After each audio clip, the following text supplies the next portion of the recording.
تنقیحات کے جواب میں کہتے ہیں کہ روح کا مستقر جہاں بھی ہو، بلکہ سب بزرگ حیات قبر پر متفق ہیں۔ تو پھر بزرگ دلائل شرع میں سے کون سی دلیل ہے؟ بزرگ متفق ہیں۔ کون سے بزرگ؟ ایسے للڑ، عقیدہ بھی للڑ، دلیل بھی للڑ۔ کی روح مبارک اب آپ کے بدن کے اندر ہے یا نہیں، اتنی سی بات ہے۔ یہاں گول مول کرنے کی کیا ضرورت ہے؟ ہم کہتے ہیں نہیں، تم کہو ہے، ہمت کرو نا۔ ویسے تو کہتے ہیں عبدالستار توسوی کی، کل میں نیٹ پہ تقریر سن رہا تھا، اس نے کہا روح نکلی کوئی نہیں ہے، مستور ہے، تب بھی مرتے ہیں۔ ان کا طریقہ ایک بات کو مبہم رکھنا، حیات حیات حیات حیات، مبہم کو عقیدہ گول مول نہیں ہوتا۔ ایسا میرا عقیدہ ہے کہ موت کے بعد کسی کی روح بھی اس کے بدن میں نہیں، انبیاء، شہداء، اولیاء، مومنین، مرنے کے بعد کسی کی روح بھی قیامت تک اس کے بدن میں نہیں ہے۔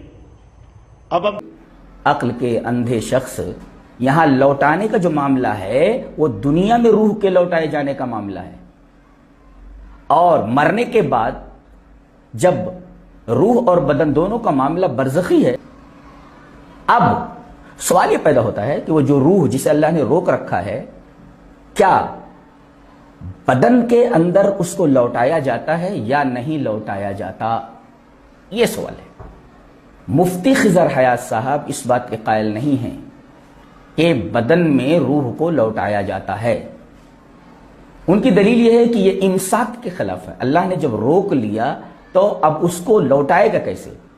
ارے عقل کے اندھے شخص، یہاں لوٹانے کا جو معاملہ ہے وہ دنیا میں روح کے لوٹائے جانے کا معاملہ کہ تنقید صرف اتنی ہے، ہم کہتے ہیں کہ رسول پاک صلی اللہ علیہ وسلم یا حضرات انبیاء کی ارواح اس بدن کے اندر ہیں یا نہیں۔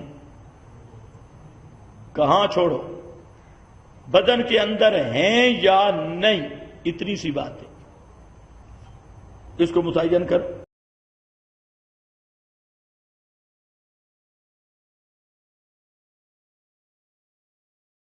انداز کر دیا جائے۔ نمبر 1، آج ایک عقیدہ سامنے لایا گیا، ایک مسئلے کو اچھالا گیا، موت کے بعد روح کدھر جاتی ہے، موت کے بعد روح کہاں جاتی ہے؟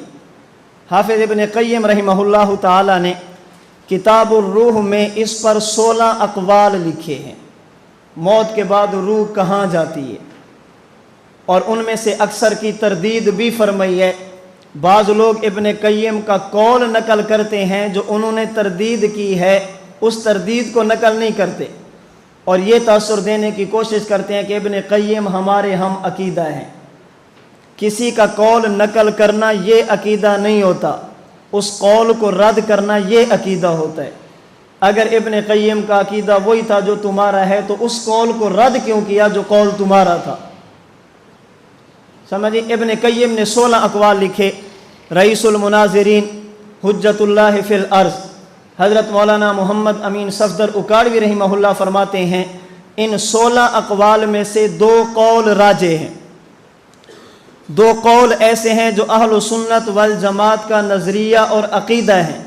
نمبر 1، موت کے بعد روح جسم میں آ جاتی ہے، جسے اعادہ روح کہتے ہیں، اور تعلق علیین یا سجین کے ساتھ رہتا ہے۔ روح واپس آ گئی قبر میں، اعادہ روح ہو گیا، لیکن تعلق اگر مومن ہے تو علیین کے ساتھ، اگر کافر ہے تو روح کا تعلق۔ نمبر 2، موت کے بعد روح علیین میں رہتی ہے یا سجین میں رہتی ہے، لیکن اس کا تعلق اس دنیا والے جسم کے ساتھ رہتا ہے۔ یہ 2 قول راجح ہیں، دونوں نظریے ہیں اہل سنت والجماعت کے۔ روح قبر میں تعلق علیین کے ساتھ، روح قبر میں